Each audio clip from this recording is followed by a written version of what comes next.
মানুষ ব্যতীত আল্লাহর সব মাখলুক ওই চিৎকার শুনতে পায়, ওই চিৎকার শুনতে পায়। এই কবরে যাওয়ার আগে চিৎকার, লাশের চিৎকার। আল্লাহর নবী সাল্লাল্লাহু আলাইহি সাল্লাম বলেন, যদি ওই নাফরমানের চিৎকার তোমাদের কানে একবার শুনতা, তাহলে পৃথিবীর কোন মানুষ কোনদিন কারো লাশ খাটের মধ্যে কান্দে নিত না। কারণ যদি চিৎকার মারে এই ভয়ে, তাহলে রাস্তায় পড়ে থাকতো লাশ, কুকুর আর বিড়ালে খাইত। হাদিস আমার বাপ। অতএব কবরের ফিকির করে। আল্লাহর নবী সাল্লাল্লাহু আলাইহি ওয়াসাল্লাম মৃত্যু পর্যন্ত নবীজি নিজে নিজে, আল্লাহর নবী সাল্লাল্লাহু আলাইহি ওয়াসাল্লাম 5 ওয়াক্ত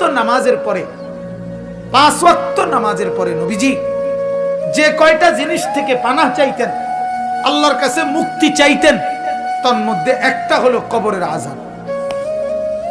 আল্লাহুম্মা ইন্নী আউযু বিকা মিন আযাবিল কবর, আল্লাহ কবরের আযাব থেকে বাঁচান।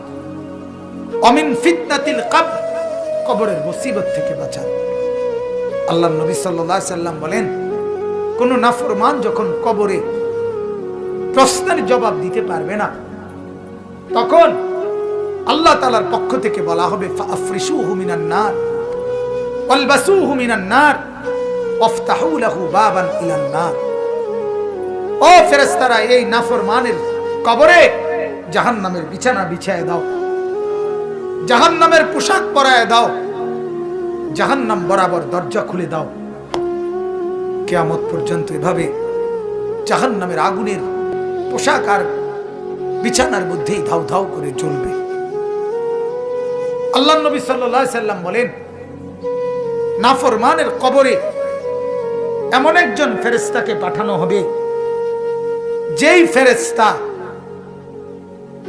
আমা ওয়া আসাম্মু, অন্ধ এবং বধির, চোখেও দেখে না, কানেও শোনে না, লোহার একটা মুগুর দিয়ে একটা বাড়ি মারবে, 7 তবক জমিনের নিচে দেবে যাবে, আবার উঠবে, আবার মারবে। আর ওই নাফরমান কবরে চিৎকার করবে, ভীষণ কান্নাকাটি করবে, কিন্তু ওই ফেরেশতা তো চোখেও দেখে না, কানেও শোনে না,